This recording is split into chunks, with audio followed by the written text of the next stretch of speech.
for the tagging. You know this cookie's for the bagging. Kitty, kitty, baby, get her things to rest. Cause you don't. Hey guys, welcome to part 2 of the hidden dangers of narcissistic relationships. So if you haven't watched part 1, make sure you stop this video right now, pause it, turn it off, go back and watch part 1. In part 1, I was basically telling you guys about my testimony of when I was in a toxic relationship with a narcissist.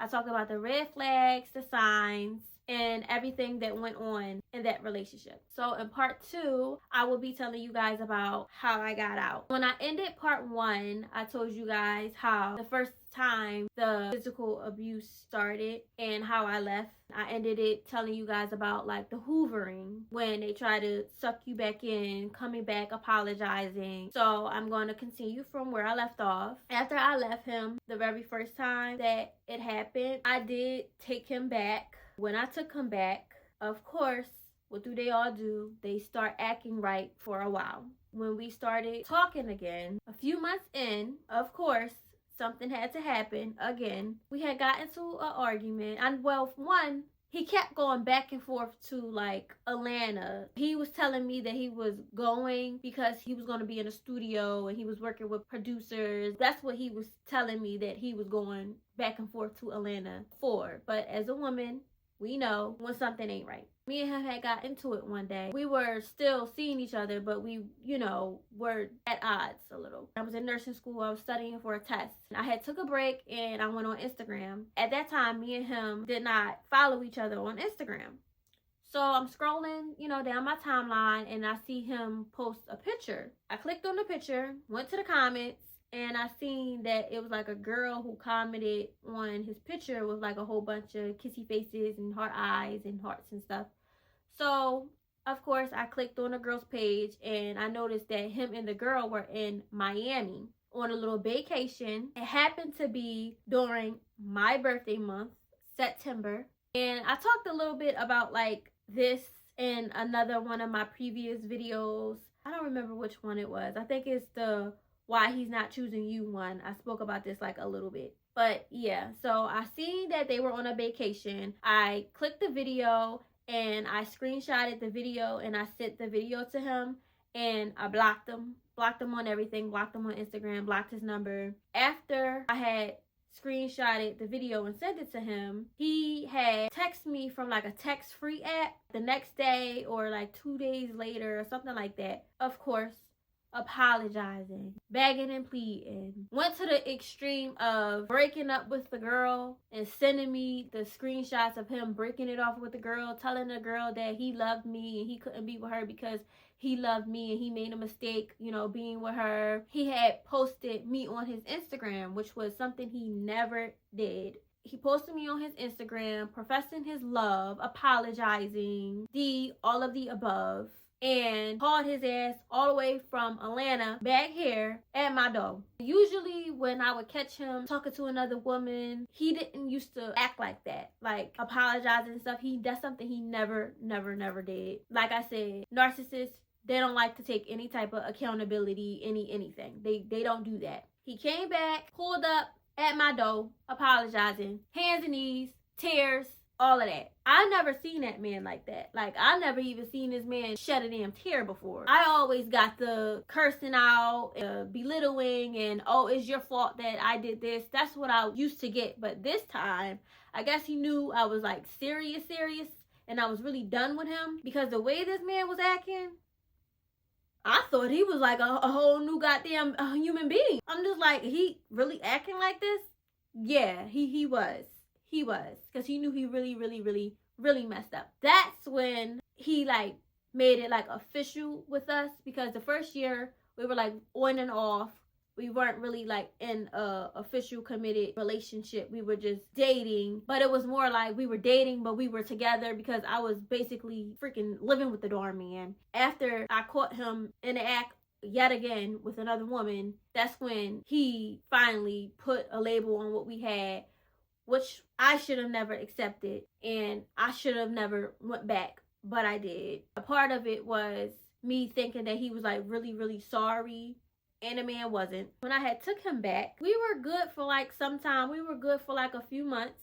We got into a little disagreement, a little argument about like a trip, because we were supposed to go on a trip and he knew that I really wanted to go to Jamaica. So he was planning a trip to Jamaica.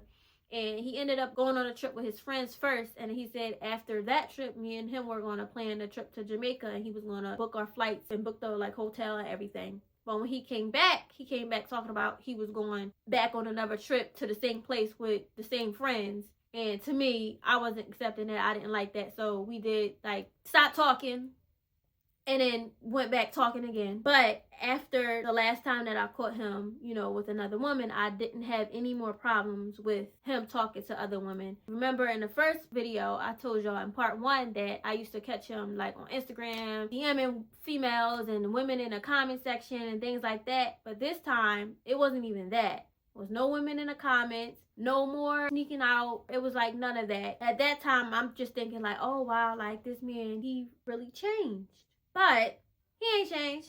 He was the same. The only difference was I wasn't catching him doing anything. And I say I wasn't catching him doing anything because, one, the man is sneaky, and wait till the end and I'll tell you.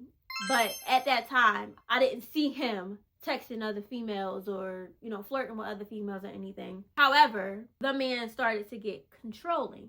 The first year we were talking, it wasn't none of that. He wasn't controlling. When we entered like the second year of being together and we were actually like in a committed relationship together, he was controlling. One thing about narcissistic men and women, they don't want you to have any type of relationship with anybody else besides them.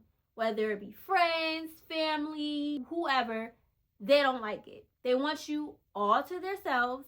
And they will try to ruin your relationships with your friends and your family just so they can have you to their self, just so they can have control over you, and just so no one doesn't interfere or plant seeds in your mind or try to convince you to leave them, because they don't want anybody getting in your head and try to convince you to walk away. He would try to come in between relationship with me and my daughter's godmom and telling me, well, oh, I don't know about like all that godmom stuff. And if I was like out with my friends, he would get a little angry if I was out too long, or he had to know what I was doing and where I was at and how long I was going to be out and stuff like that. It went to the extreme of him putting cameras in his house to watch me.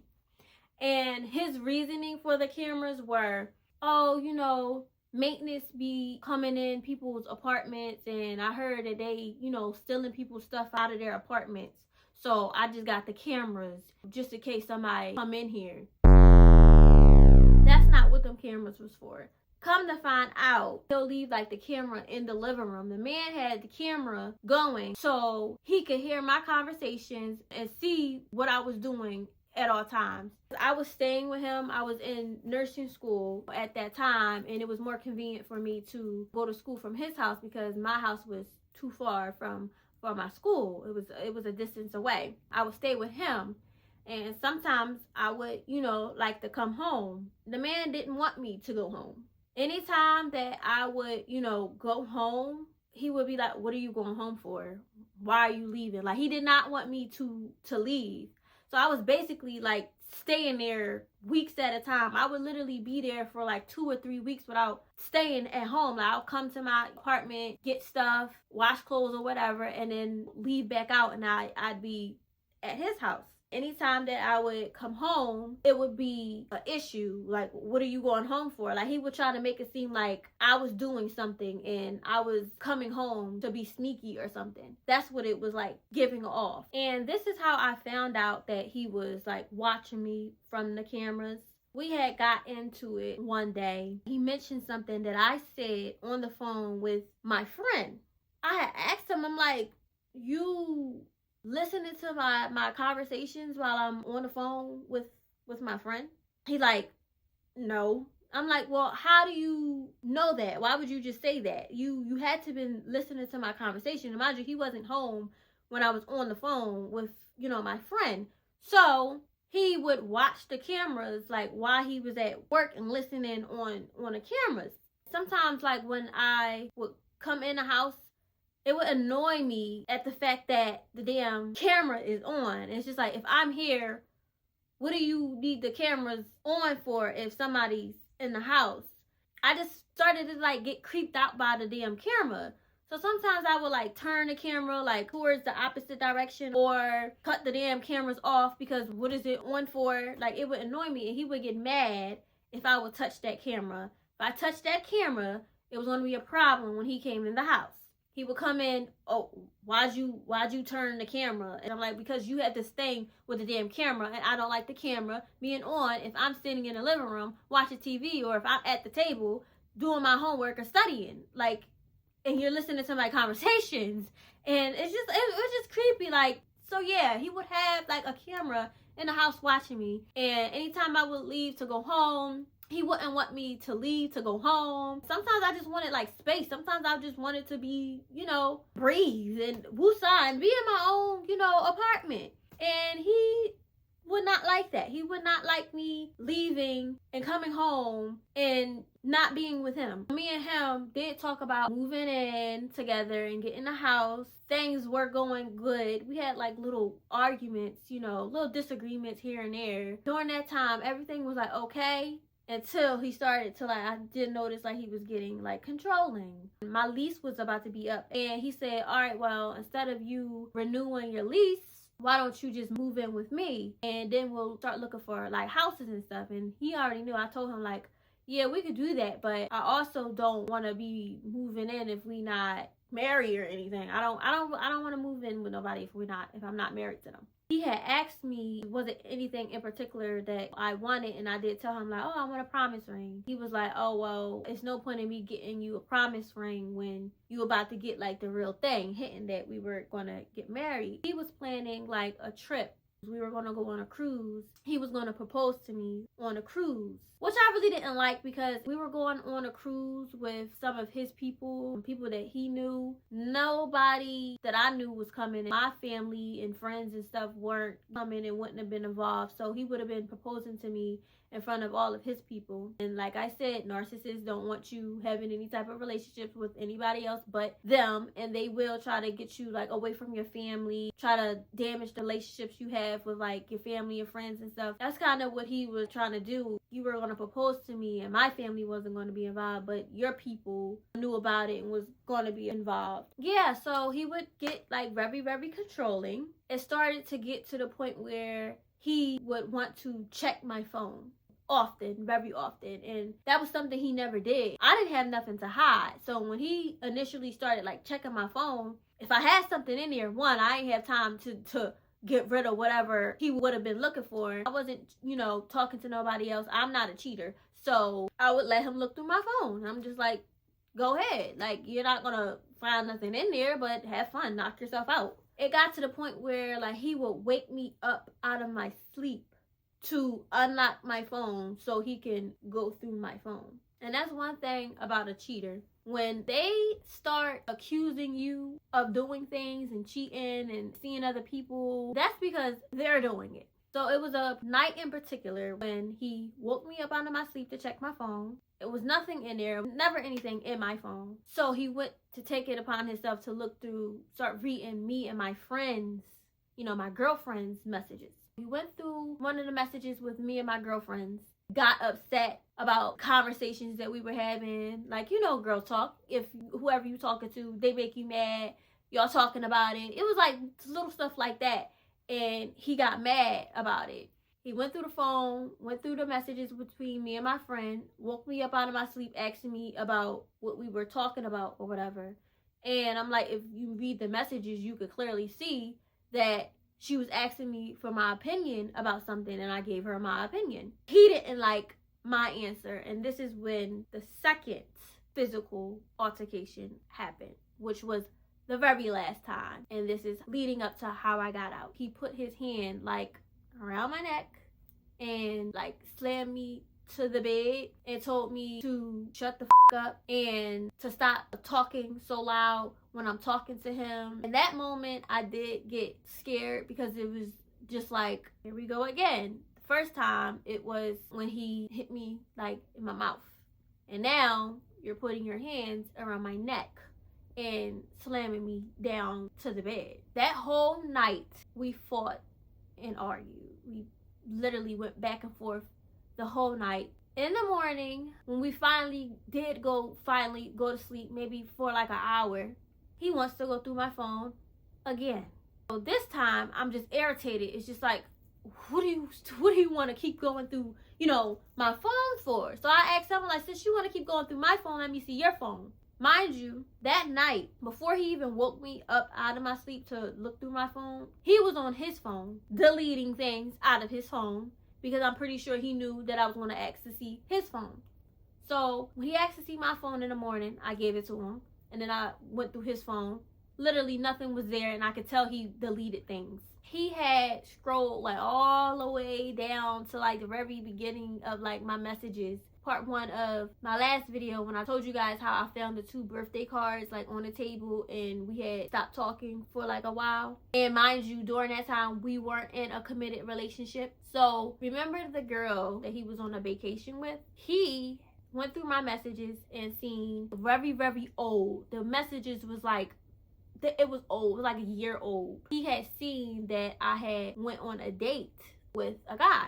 He was livid that I went on a date with somebody. During the time when I went on a date, it was after I seen the 2 cards, the birthday cards from 2 different women on the table, and that very first time he had put his hands on me and I left. We weren't talking. We weren't even in an official relationship. We were on and off, whatever we call ourselves doing at that time. After we ended things that time, I did go on a damn date. Now, usually when me and him would have like our fallouts and stop talking, I wouldn't entertain anybody else. I wouldn't talk to anybody. But that time, he put his hands on me and he was dealing with 2 different women at one time, plus me. So, yeah, I did. I went on a date. I surely did. Went on a date. The time that I went on a date was the same time he was in a full-blown relationship with the girl that I caught him with in Miami. My question to him was, why are you getting mad that I went on a date, but you were in a full relationship with a woman, plus you were talking to other women at that current time,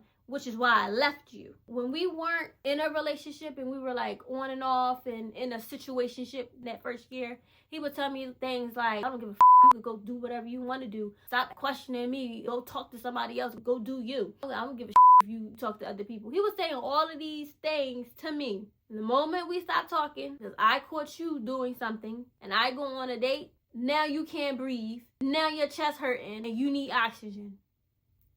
He was like questioning me about, oh, y'all want a date? What happened after the date? Questioning me about what I was doing and going through the messages and upset about some things that he read in my messages. This man takes it upon himself to punch me in the middle of my chest. When he had hit me, I had lost my breath. I couldn't breathe and I was like on the floor.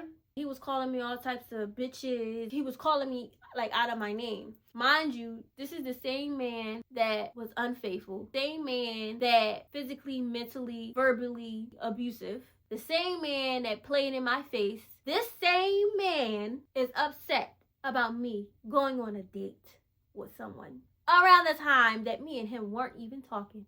After he had hit me in my airway, I had fell to the floor. He's calling me out of my name. When I had got up, he had pulled me into his room. That's when the physical altercation started. Because I knew he's pulling me into the room, then that must mean he's trying to harm me. And he pulls me in the room, closes the door. The first thing that comes to my mind is, Kia, you're going to have to fight.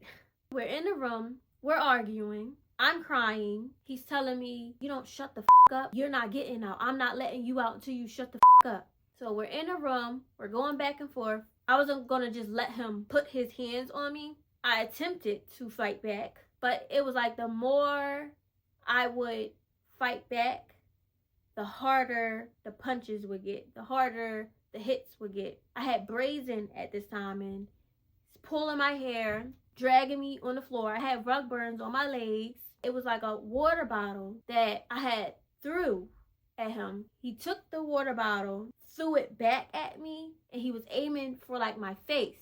If the water bottle had have hit my face and hit my eye, I wouldn't have no goddamn eye if I didn't duck and like cover my face. So when he threw it, I had ducked and I had covered my face and it hit my arm.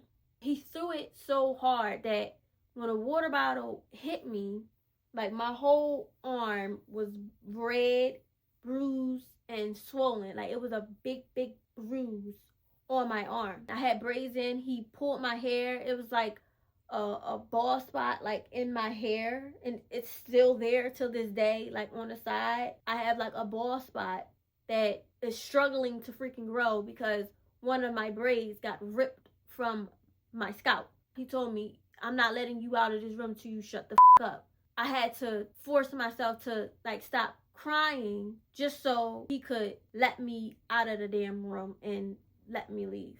He had told me, for now on, this is what it's going to be. He was letting me know if I stay with him, that's what is going to happen if I'm not basically in line, which I wasn't accepting. After that time was the very last time that I ever was in that man's house ever the hell again. When I left, that was the final straw. I blocked him on everything, deleted everything. I didn't look back.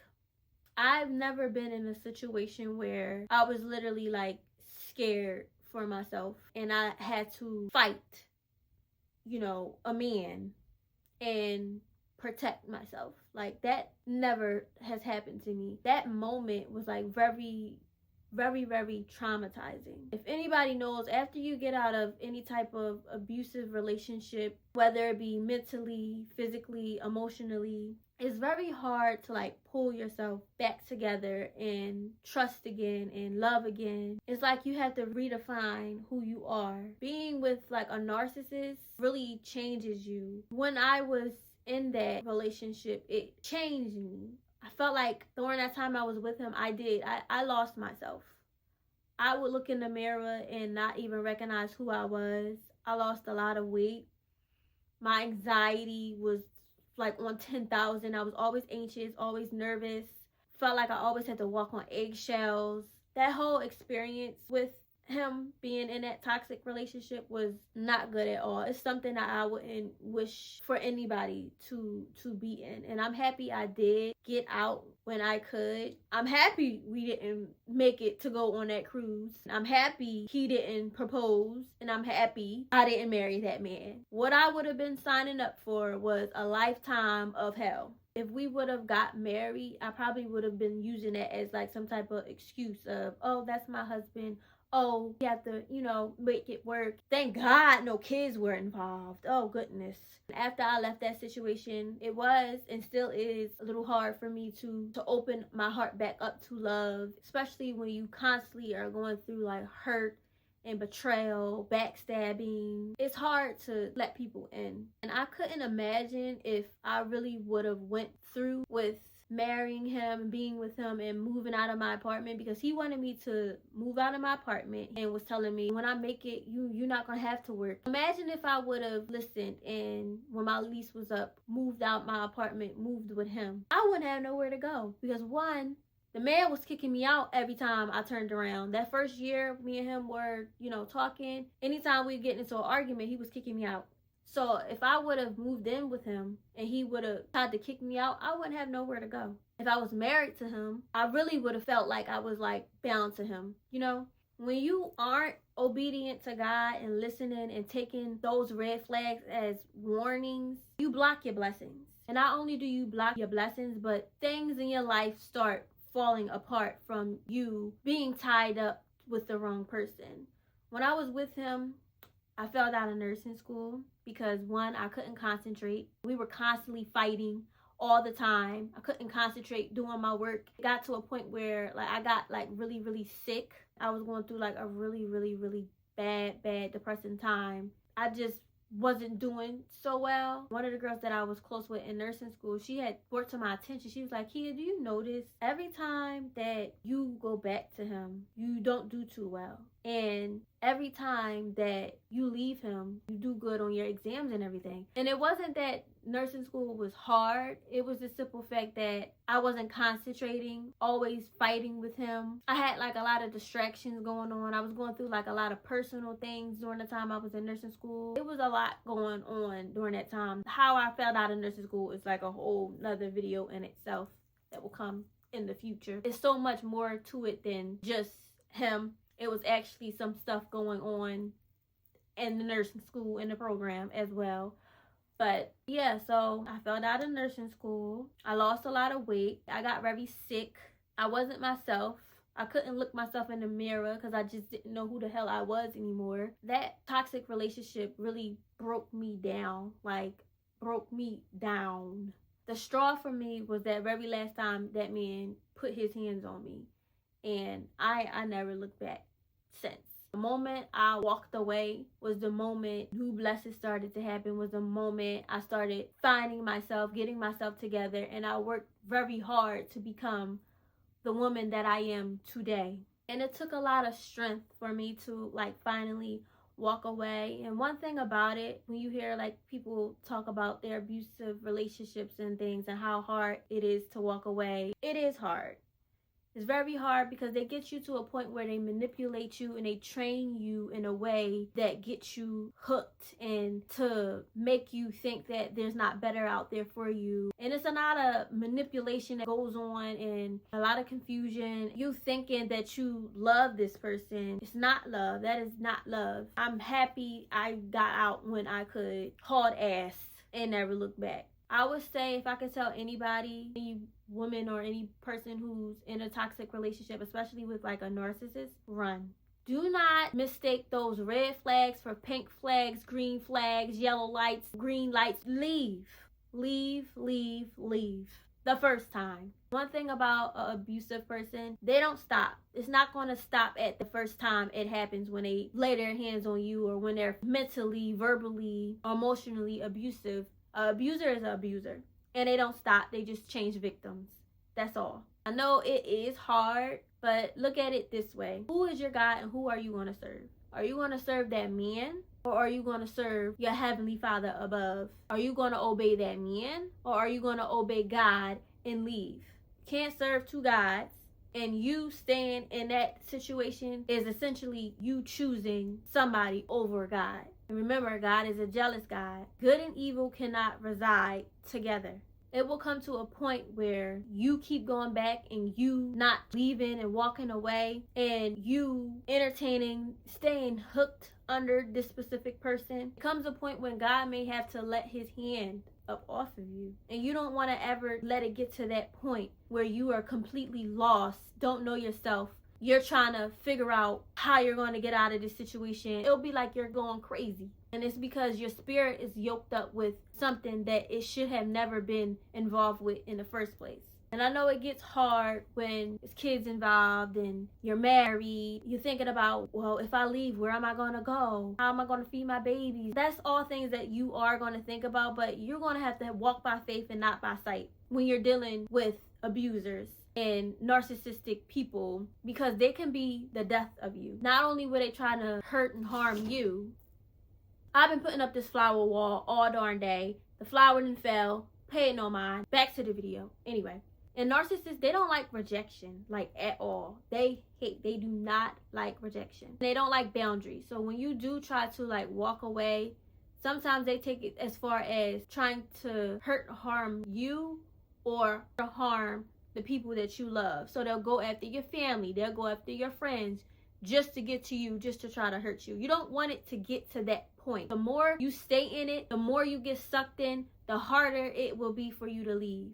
And I know it sounds easier than done, you know, just leave and, oh, it's not that easy to listen. It's either you or them. It's either they might try to harm you or somebody you love. Like, you gotta think if that's how serious it gets when you're yoked up with these people. It's not a game. It's not for play. It's just leave the first time. It's way easier to leave in the beginning than it is when you stay and you get sucked in it more and more. So many women and men lose their life over situations like this. And it's very important for you to not only love yourself and know your worth and know your value, but to know when it's time to walk away. Because if you don't leave early, it's going to be very, very, very hard for you in the long run to get away, because you'll get more and more attached to the person. The violence, the abuse, it will get worse and worse. You don't want to let it get to the point where something happens that can't be undone.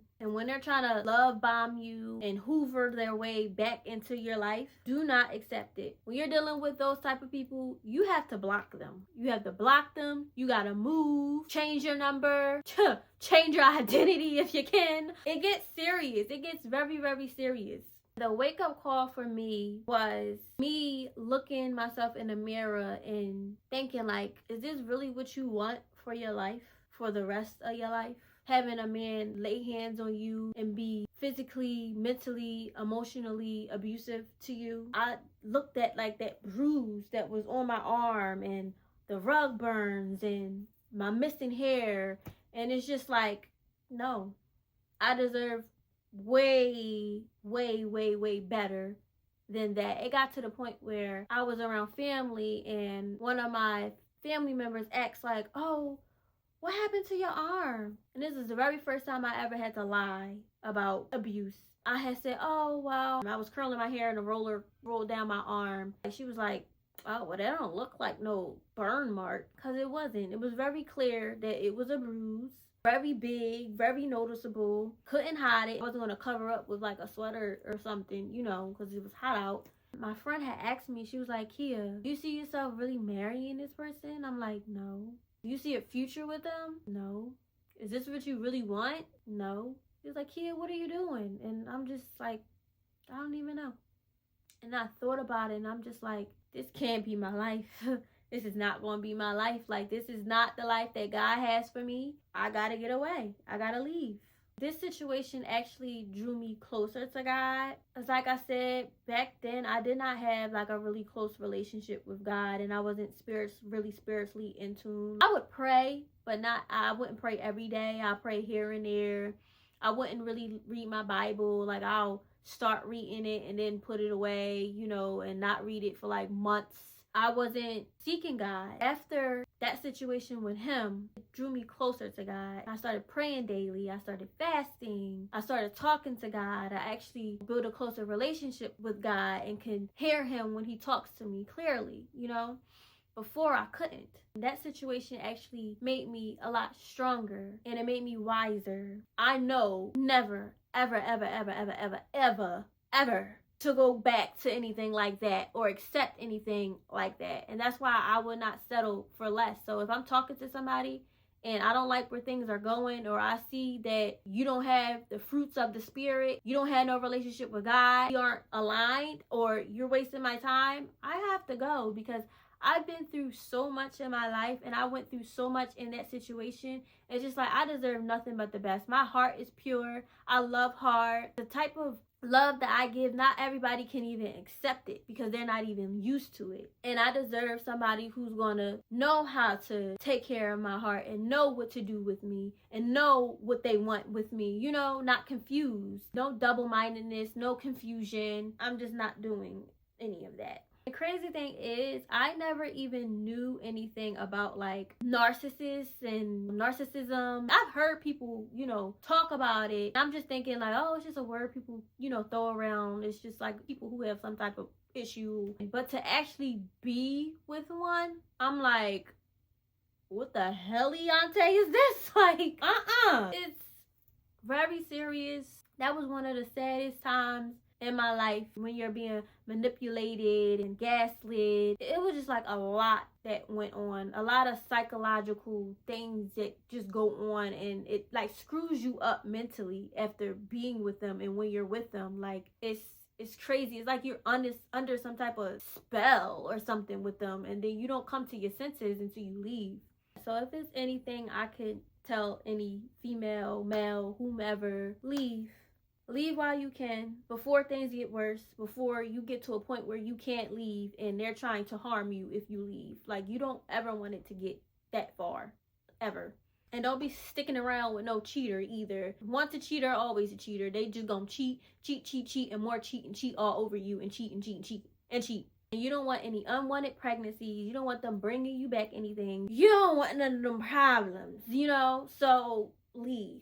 After you get out of relationships with narcissistic people, you gonna need some type of help, whether that be therapy, something, you know. It takes a lot to pull yourself together and get yourself back to who you were before them. For me, I don't think I could ever get to the person I was before him, but I know I came out a better and stronger person, a more wiser person, a more discerned person. I came out better than what I even came in, to be honest. God used that situation to strengthen me, and God guided me out before things got even worse. Like, I was able to just go. And it was the simple fact that I had to keep waking up to that bruise and keep waking up out of my sleep because I'm having dreams about what occurred. It was like just so traumatizing. That was the wake up call for me. It was just like, I can't, not doing it. And then the simple fact that I knew when I was with him, I was taking loss after loss after loss. My life was just going like downhill due to me being with this person, which led me to leave. I had to go. So that is all for today's video. And of course, I'm going to end my video off with some scripture, like I always do. I didn't put in a scripture in part 1, but I'm going to close part 2 out with a scripture. And today's closing scripture will be from Proverbs chapter 3, verses 7 through 8, and it reads, "Do not be wise in your own eyes. Fear the Lord and depart from evil. It will be health to your flesh and strength to your bones." And that is all that I have for you guys for today. Make sure you guys like, comment, and subscribe, and stay tuned for more. And make sure you guys turn on your post notification bell so you guys can be notified every time I drop a new video. And I will see you guys in the next video. I hope you know for the tagging. You know this cookie's for the bag.